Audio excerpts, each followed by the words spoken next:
Allahumma salli ala Sayyidina Muhammad wa ala ali Sayyidina Muhammad. Assalamualaikum warahmatullahi wabarakatuh.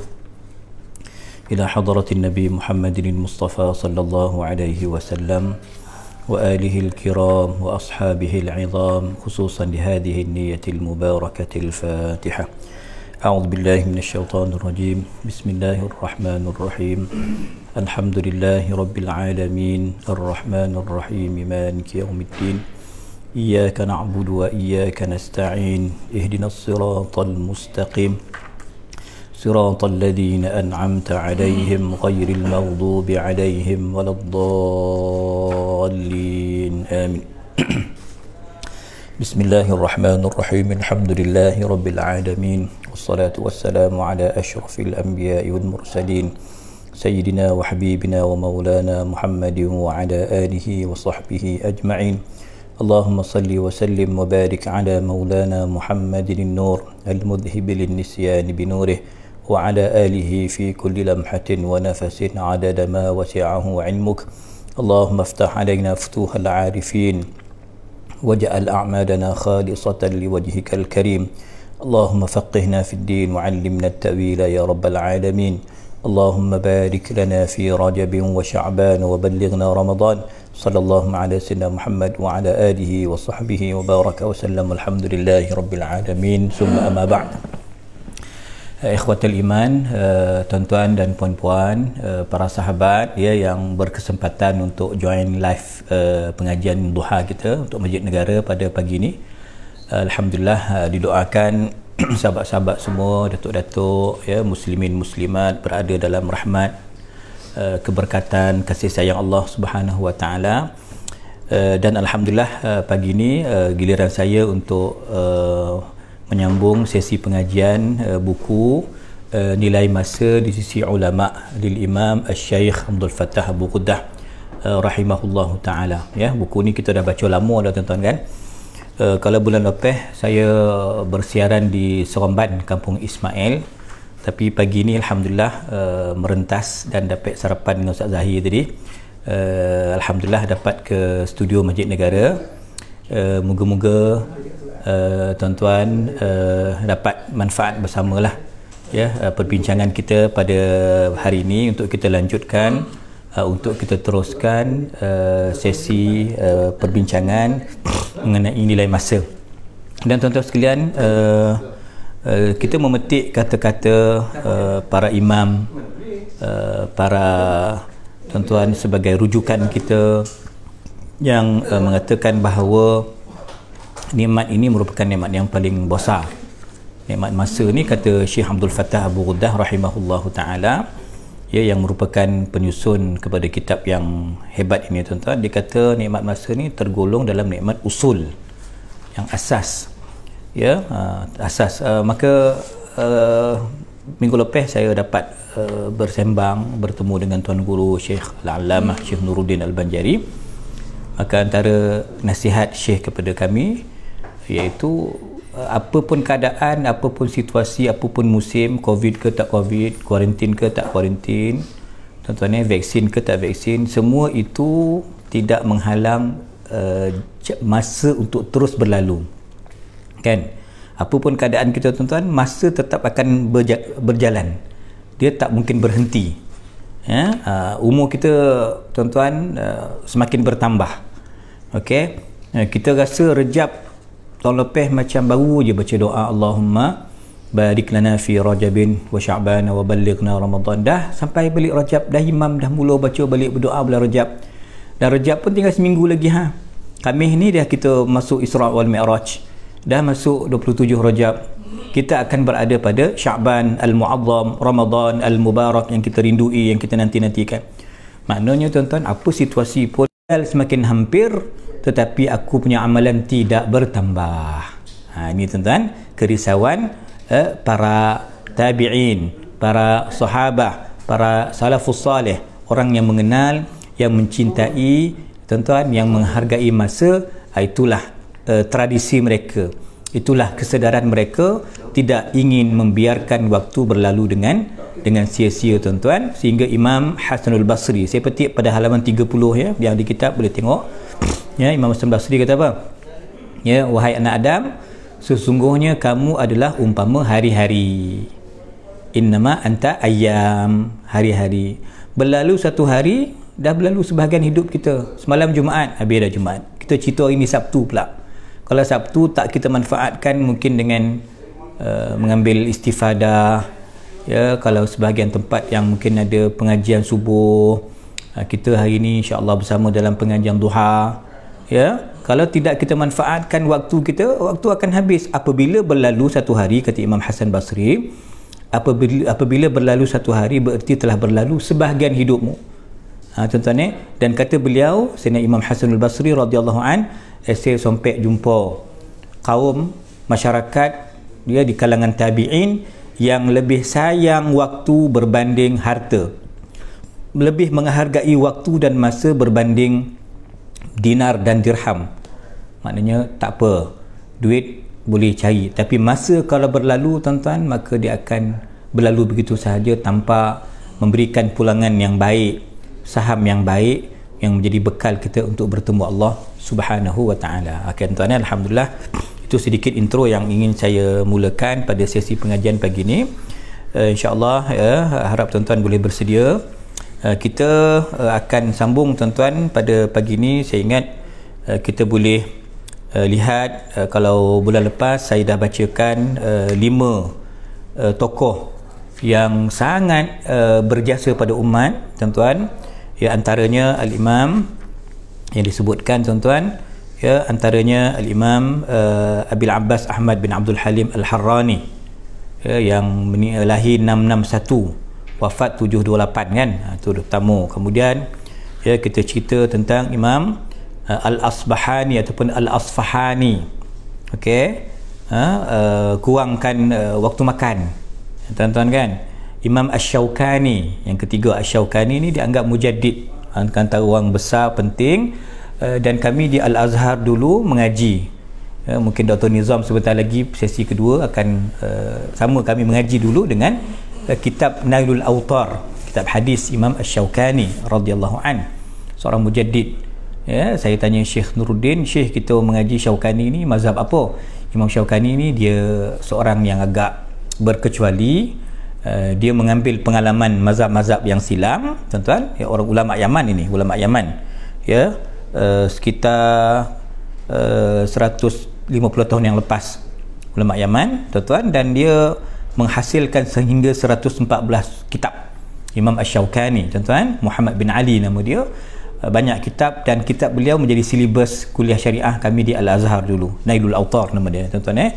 Imamul Alusi, ya, yang tuan-tuan juga seorang ulama yang banyak sumbangannya, lebih-lebih lagi dalam bidang tafsir, Ruhul Ma'ani. Kemudian Imam seorang ulama daripada Lucknow, tempat sebahagian mahasiswa Malaysia yang menuntut ilmu di sana, Al-Lucknawi, ya tuan-tuan, termasuk seingat saya lah Tuan Guru Datuk almarhum Tuan Guru Datuk Abdul Aziz juga pernah mengaji di India, bumi India. Syekh Abdul Hayy Al-Lucknawi ni meninggal umur 39, kitab dia banyak, ya tuan-tuan, termasuk juga seorang ulama yang senior, yang panjang usia, Al-Muammar, iaitu Imam At-Tahanawi tuan-tuan, beribu karya yang dituliskan tuan-tuan, ya. Maka kita masih mengulang kaji tuan-tuan, masih membaca mengikut susunan yang ditulis oleh Syekhuna Syekh Abdul Fattah Abu Ghuddah rahimahullahu ta'ala tuan-tuan, ya, yang menyebut pada halaman 81, ya, ya, dia kata karya yang diungkapkan oleh guru beliau, guru Syekh Abdul Fattah, namanya Syekh Muhammad Zahid Al-Kautsari. Ini tuan-tuan guru-guru yang besar rajasa, dan Syekh Zahid Al-Kautsari ni seingat saya dia juga seorang ulama daripada India, bumi India lah, ya. Banyak kitab yang dibuat, ya, yang ditulis, yang menyimpulkan dalam kitab Maqalat Al-Kautsari tuan-tuan. Dia ceritalah bagaimana ulama dulu menjadi khadam, bukan khadam kepada jin, bukan khadam kepada dunia, menjadi khadim kepada Al-Quran. Jadi khadim kepada Quran maknanya baca tilawatul Quran. Apa maksud khadim kepada Quran? Mengkaji isi kandungan Quran, menyalin, buat nota, membukukan ilham-ilham Al-Quran, itu baru khadim Quran. Tuan-tuan, membukukan kitab ulumul Quran, membukukan tafsirul Quran, mungkin tajwid dan sebagainya, tuan-tuan, qiraat, ini khadim Quran. Khadim Quran. Sebab tu saya teringat, tuan-tuan, di samping apa yang disebut oleh Syekh Zahid Al-Kautsari di sini, saya teringat ulasan Syekhuna Syekh Muhammad Mutawalli Asy-Sya'rawi rahimahullahu ta'ala, seorang menteri wakaf, macam Dr. Zulkifli Bakri lah, tuan-tuan, menteri wakaf. Syekh Sya'rawi ni, tuan-tuan, dia power, dia memang antara ulama yang cukup tersohor dan sangat berpengaruh, tuan-tuan, mengatasi artis, mengatasi Muhammad Salah, mengatasi Muntawi. Dia punya pengaruh Syekh Sya'rawi ni selepas dia bersara, dia dah lanjut usia sikit, membuat pengajian tafsir, tuan-tuan. Antara yang dikupaskan tentang Quran, dia khatamkan 30 juzuk Quran dah. Dia buat Khawatir Asy-Sya'rawi, apa-apa ilmu tafsir beliau kupas hanya dengan memegang satu mushaf yang kecil. Satu mushaf dia pegang, tuan-tuan. Katalah hari ni giliran surah Az-Zukhruf, dia buka Quran itu, dia pun syarahkan tanpa ada rujukan lain. Rujukan tu semua dah masuk dalam kepala dia. Dia dah kaji kebanyakan kitab-kitab tafsir. Antara nasihat Syekh Sya'rawi ni, tuan-tuan, iaitu apa, tuan-tuan? Iaitu kita ni dengan Quran tak bolehlah touch and go. Mana tak boleh baca, saya dah lah ustaz, malam Jumaat je lah baca Yasin, tu lain tak baca, tak usik dah. Kafi pun tak baca, tak ada. Suratul Mulk tak ada, tak sompek. Mana tak sompek, kan? Maknanya kita ni bermasalah dari sudut pengurusan masa. Kalau benda lain kita sempat, semua okey, semua on time, tapi bab solat kita lambat, bab amalan kita cuai, itu maksudnya kita ni ada masalah pada pengurusan masa kita, yang berbalik, tuan-tuan, kepada yang paling kita bimbang ialah al-khidlan. Apa khidlan? Tiadanya taufik daripada Allah Ta'ala. Kan orang kumpul duit banyak-banyak, dia boleh beli lampu mahal, makan pun tak cukup. Itu disebut dalam kitab Syarah Bulughul Maram, tuan-tuan. Saya nak kaitkan tadi khidlan. Antara tanda khidlan itu, kata Syekh Dr. Prof Nuruddin Itir, ulama Syria, baru meninggal, kan, rahimahullah ta'ala. Antara tanda khidlan pengurusan masjid yang tak ada taufik ialah membeli, dia cerita pasal lampu lah, barang menghias masjid dengan barang yang bukan-bukan, tetapi benda asas program tak ada, solat jemaah tak hidup, bajet itu banyak disalurkan pada benda-benda yang menampak, yang sedap dekat mata, tapi bukan membangunkan iman dan hati. Ini komen Syekh Dr. Almarhum Dr. Nuruddin Itir, seorang pakar hadis daripada bumi Syam, tuan-tuan.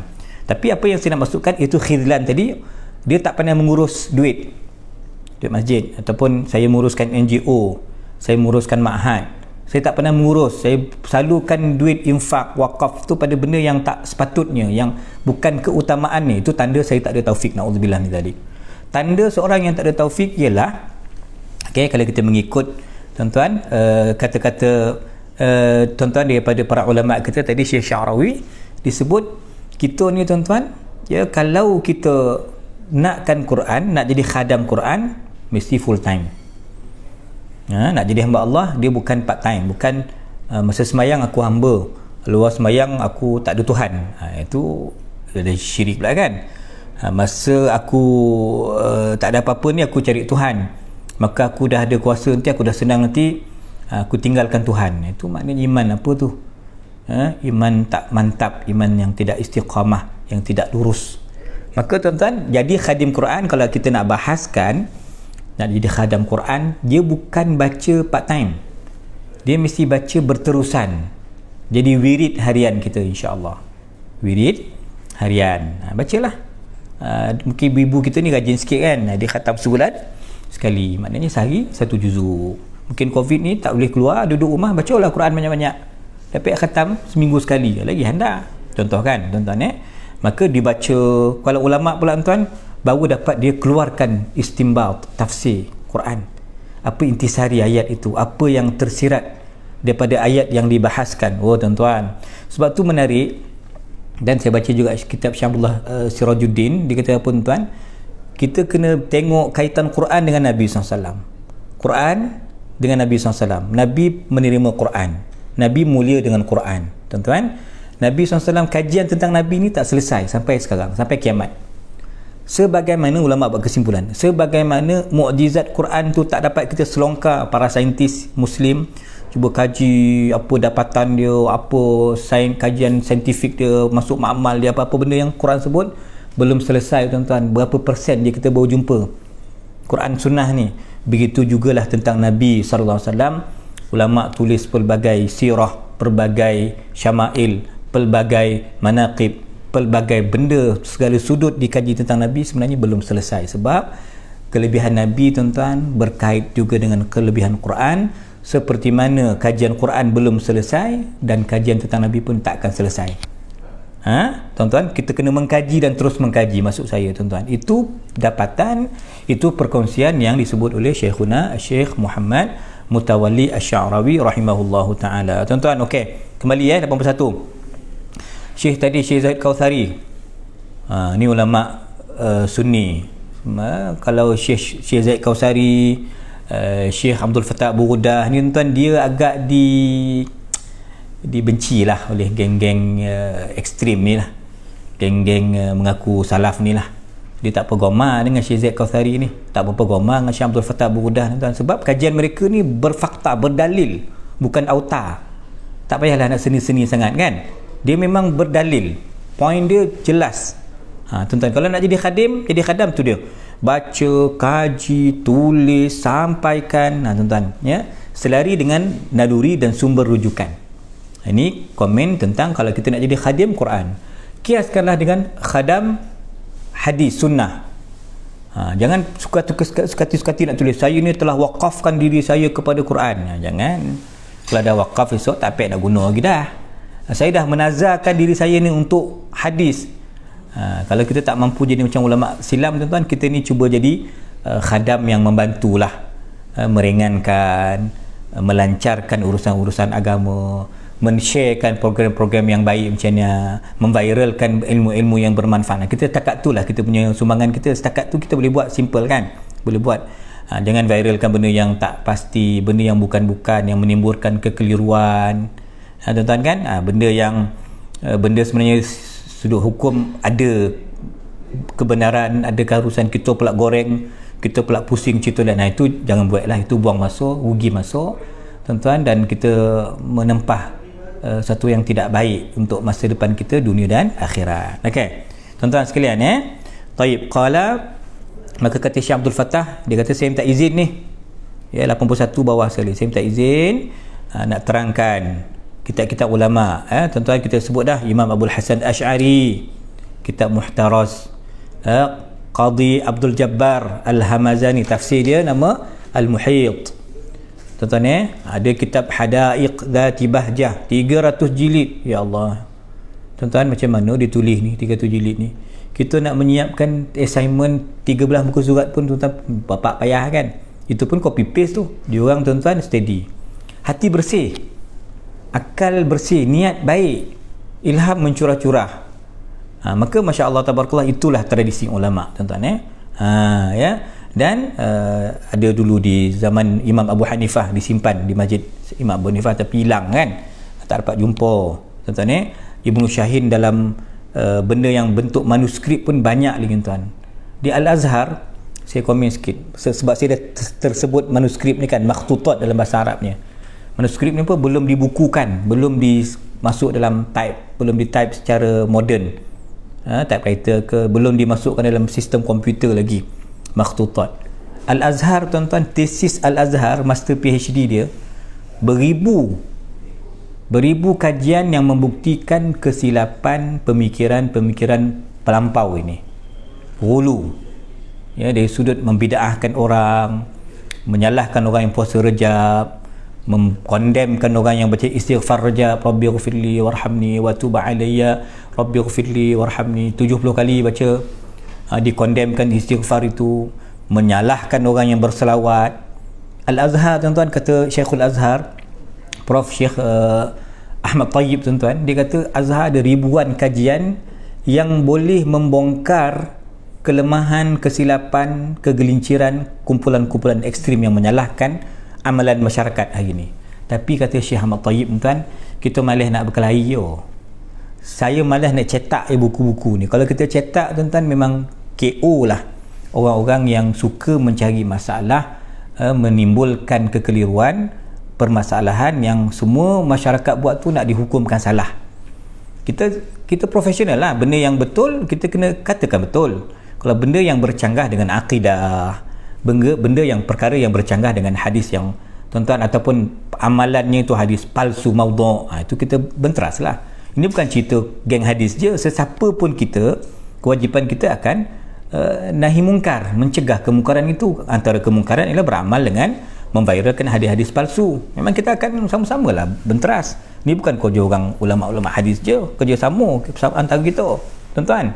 Tetapi kita nak cerita sekarang beribu-ribu jilid kitab, maka kawan-kawan dia, murid-murid dia tak sanggup. Macam mana ni Imam, banyak kau punya plan ni, semua kau nak buat ni. Tapi tuan-tuan, Imam At-Tabari, tuan-tuan, keazaman dia itu berjaya dilaksanakan. Ya, yang itu kita dah baca dulu muka surat 44, 45, tuan-tuan. Ini tuan-tuan, dia punya tulisan cukup banyak dan masya-Allah tabarakallah. Moga-moga semua sumbangan ulama-ulama yang kita sebut ataupun yang tak kita sebut, semua insya-Allah tuan-tuan sebagai jariah yang berterusan mengangkat maqam dan darjat mereka di sisi Allah Subhanahu wa taala. Okey. Imam Al-Baqillani, namanya Abu Bakar, Abu Bakar Al-Baqillani, tuan-tuan, tak tidur melainkan menulis. Dah siap assignment dia, tugasan dia 35 helai sehari baru dia tidur. Kita buka buku tidur, buka je kitab lelap. Kalau siapa malam-malam susah tidur tu senang ni, buka Quran memang lelap dia tu. Tapi buka TV dia jago. Beza kan tuan. Imam Abu Bakar Baqillani, tuan-tuan, qadi Muhammad bin Tayyib, tuan-tuan, dengan tahajudnya